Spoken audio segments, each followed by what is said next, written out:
सो दोस्तों welcome to बनी stocks. तो इस वीडियो के अंदर हम लोग बात करने वाले हैं मल्टीपल स्टॉक्स के बारे में। तो चलिए सबसे पहले हम लोग डिस्कस करेंगे इन्फोसिस के बारे में। तो जहां हमें इन्फोसिस के अंदर कहीं ना कहीं ऑलमोस्ट हमें आधे % तक की गिरावट हमें कल के दिन देखने को मिला हुआ था एंड 1943 रुपीज़ के आसपास हमें क्लोजिंग नजर आ चुकी थी। तो इन्फोसिस कंपनी को लेके कुछ अपडेट्स निकल के आई है, कुछ न्यूज़ निकल के आई है। जो अपडेट्स जो न्यूज़ बहुत ज़्यादा पॉजिटिव है, उसके साथ साथ कंपनी के द्वारा ये भी दोस्तों डिक्लेयर किया गया है, कंपनी ने अपने क्वार्टर टू रिजल्ट्स का हमें डेट भी दोस्तों डिक्लेयर किया है।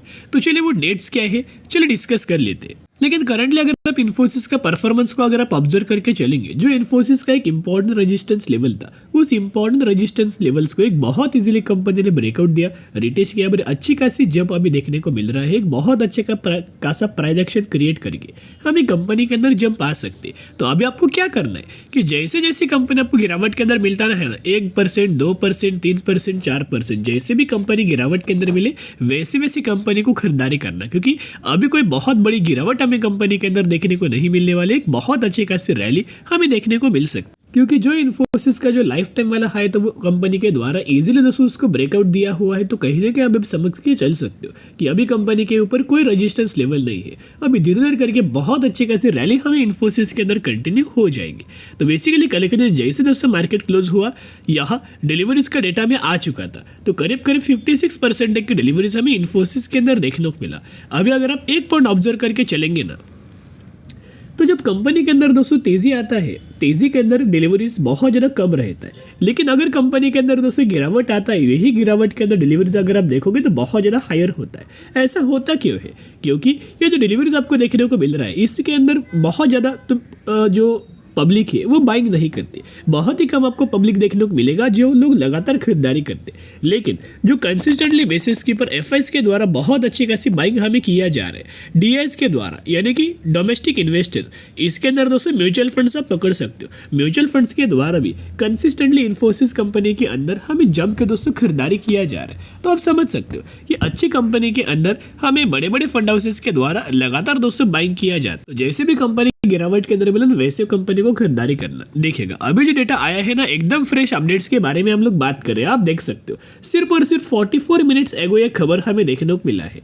Infosys quarter two result financial 2024 से लेकर 2025 date, time and dividend announcement, यानी कि दोस्तों कंपनी के अंदर आपको क्वार्टर टू रिजल्ट्स के साथ में डिविडेंड का भी बेनिफिट्स आपको ये क्वार्टर के अंदर मिलने वाला। तो डेट्स के चलिए डिस्कस कर लेते हैं। यहाँ दोस्तों क्लियर कट कंपनी के द्वारा मेंशन किया गया है, इनका जो बोर्ड ऑफ डायरेक्टर्स का जो मीटिंग है इन्फोसिस का, वो होने वाला है 17 अक्टूबर को, थर्सडे के दिन।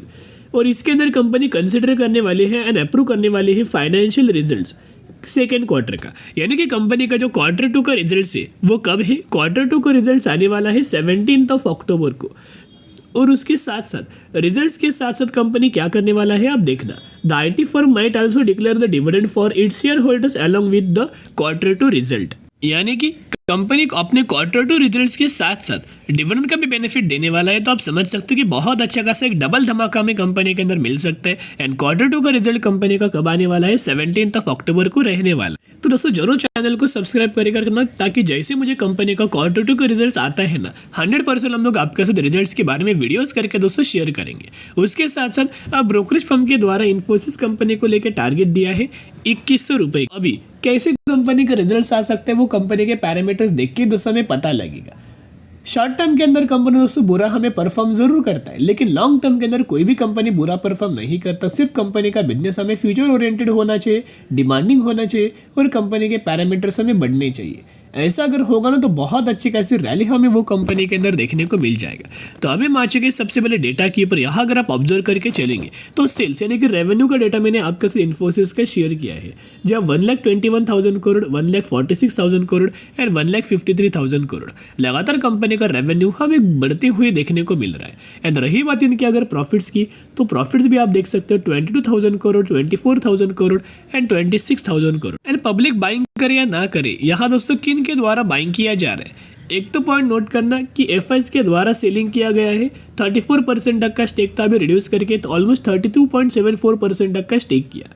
डीआईएस की अगर बात की जाए तो डीआईएस के पास पहले 35.5% तक का स्टेक था, उन्होंने इंक्रीज करके 37% किया। अभी डीआईएस कौन दोस्तों? डीआईएस यानी कि म्यूचुअल फंड्स, क्योंकि म्यूचुअल फंड्स जम के हमें कंपनी के अंदर खरीदारी कर रहे हैं। और अगर म्यूचुअल फंड्स की बात निकली है तो चलिए डेटा के बारे में कवर कर लेते। तो अभी हम आ चुके हैं इन्फोसिस के म्यूचुअल फंड डेटा के ऊपर। ये डेटा एकदम अपडेटेड हो चुका है, आप देख सकते हो अगस्त मंथ का ही डेटा मैं आपके साथ शेयर कर रहा हूँ, एकदम फ्रेश डेटा है। 84 म्यूचुअल फंड्स की खरीदारी एंड 49 म्यूचुअल फंड्स की सेलिंग हमें देखने को मिला, जहां हर एक मंथ के अंदर कितने कितने या फिर किन किन फंड के द्वारा बाइंग किया हर एक मंथ के अंदर वो आप देख सकते हो। मार्च, अप्रैल, मई, जून, जुलाई लगातार अगर आप ऑब्जर्व करके चलेंगे तो हर एक मंथ के अंदर जम के म्यूचुअल फंड्स के द्वारा हमें खरीदारी किया गया है। ऐसा एक भी मंथ नहीं है कि जिस मंथ के अंदर म्यूचुअल फंड्स के द्वारा सेलिंग किया है। एंड रही बात किन किन फंड्स के द्वारा बाइंग किया, चले तो वो भी दोस्तों डिस्कस कर लेते हैं। तो सबसे पहले फंड का नाम आप देख सकते हो एसबीआई। तो एसबीआई के द्वारा 32,000 करोड़ की बाइंग किया। एक और एसबीआई का एक फंड है 39,000 करोड़। फिर आदित्य बिरला का फंड है 13,000 करोड़। एसबीआई का एक फंड है 2,02,000 करोड़। निपॉन का एक फंड है 38,000 करोड़ एंड एक और निपॉन का फंड है 33,000 करोड़। तो यानी कि दोस्तों आप सोच सकते हो कि कंपनी जैसे आपको गिरावट के अंदर मिले ना, जरूर अपने पोर्टफोलियो के अंदर ऐड करना। जो लोग ये रैली, ये चांस, ये मौका मिस नहीं करना चाहते, वो लोगों को एक लास्ट चांस है। इसके बाद कंपनी ये प्राइस रेंज के आसपास बिल्कुल भी आपको ट्रेड करते हुए नहीं दिखेगा। और इन्फोसिस ने अभी तक दोस्तों कोई बोनस का अनाउंसमेंट नहीं किया है। 3 से 4 साल कंपनी को हो चुके हैं, तो आप समझ सकते हो कि बोनस की भी घोषणा, बोनस की भी अनाउंसमेंट हमें बहुत जल्द देखने को मिल सकती है। चलिए अभी हम बात करेंगे IEX के बारे में। तो जहां हमें IEX के अंदर कल के दिन 1% की जंप हमें देखने को मिला हुआ था, 219 रुपए के आसपास हमें ऑलमोस्ट क्लोजिंग IEX की देखने को मिला था। तो IEX के अंदर आपने देखा होगा लगातार दोस्तों हमें तेजी आ रहा है। एंड तेजी अगर आप देखोगे तो पिछले एक महीने में IEX के द्वारा करीब करीब 18% तक का तेजी, 18% तक का रिटर्न शेयर होल्डर्स को मिल चुका है सिर्फ एक मंथ के अंदर। अगर आपको कोई भी कंपनी के अंदर आपको दोस्तों अगर 20 से 25% तक का रिटर्न मिलता है ना, तो ये बहुत बड़ी बात होती है। एंड IEX के द्वारा 6 महीने में ऑलमोस्ट हमें 50% तक का रिटर्न हमें शेयर होल्डर्स को बना के दिया है। उसके पीछे का कारण क्या था? ऑलरेडी कंपनी दोस्तों गिर चुका था, क्योंकि हर एक क्वार्टर के अंदर कंपनी बुरा परफॉर्म कर रहा था, हर एक रिजल्ट्स के अंदर कंपनी बुरा परफॉर्म कर रहा था। जितने सारे जो IEX के पैरामीटर्स थे वो बुरे लगातार गिर रहे थे, प्रॉफिट्स हो, रेवेन्यू हो या फिर इनकम हो। लेकिन अभी क्या है ना, हर एक क्वार्टर के अंदर पिछले 4 क्वार्टर से कंपनी बहुत अच्छा खासा हमें काम कर रहा है। एंड यही वजह से कंपनी के पैरामीटर्स भी बढ़ रहे हैं, कंपनी के अंदर तेजी भी आ रही है। तो एक डेटा हमें आ चुका है जो कि हमें IEX के अंदर हमें टारगेट दिया है एंटिक ब्रोकरेज फर्म के द्वारा। इनका मानना है कि करंट प्राइस से कंपनी 20% तक की रैली हमें दिखाई दे सकती। तो टारगेट अगर आप देखोगे तो इन्होंने दोस्तों बाइंग रिकमेंडेशन दिया गया है। एंड टारगेट आप देख सकते हो 262 रुपीज तक का टारगेट हमें दिया गया है। एंड इन्हीं लोगों ने पहले टारगेट दिया था 219 रुपए का, अभी 260 रुपीज तक का लेवल्स हमें दिया है। कई सारे ब्रोकरेज फर्म के द्वारा 300 रुपीज तक का भी टारगेट्स हमें दिए गए हैं। तो रही बात इनके पैरामीटर्स की, तो अगर पैरामीटर्स अगर दोस्तों नहीं बढ़ेंगे तो कंपनी बिल्कुल के कंपनी के अंदर तेजी नजर नहीं आएगी। तो डेटा आपके सामने ओपन होकर चुका है पैरामीटर्स का।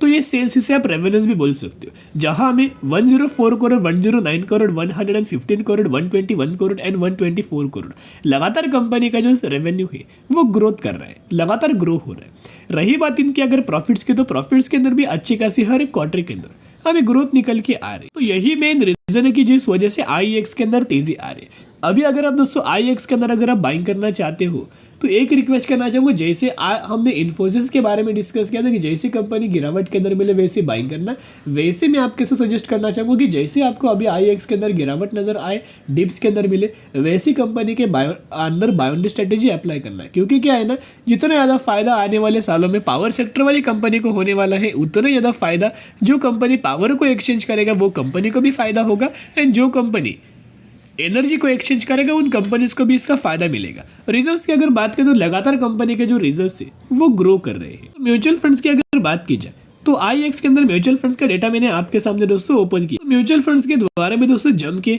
हमें IEX के अंदर दोस्तों खरीदारी किया जाए, जहाँ हर एक फंड्स की अगर बात की तो किन किन फंड्स के द्वारा बाइंग किया, तो डेटा आपके सामने है। कॉन का एक फंड है 9,000 करोड़, निपॉन 38,000 करोड़, एक और Nippon 32,000 crore, Invesco 1,500 crore and Nippon 3,800 crore. तो जैसी कंपनी यानी गिरावट के अंदर मतलब वैसे बाउंड्री स्ट्रेटेजी अप्लाई जरूर करना। अभी हम बात करने वाले हैं राइट्स लिमिटेड के बारे में। ऑलमोस्ट 700 रुपये के आसपास हमें क्लोज हुआ और मैक्सिमम में कंपनी के द्वारा 340% तक का रिटर्न शेयर होल्डर्स को बना के दिया। रिसेंटली कंपनी ने बोनस का अनाउंसमेंट किया है, रेशियो है 1:1 का। तो अगर आपके पास इस कंपनी के एक शेयर होंगे तो हर एक शेयर के बदले ये कंपनी आपको एक बोनस शेयर देने वाली है।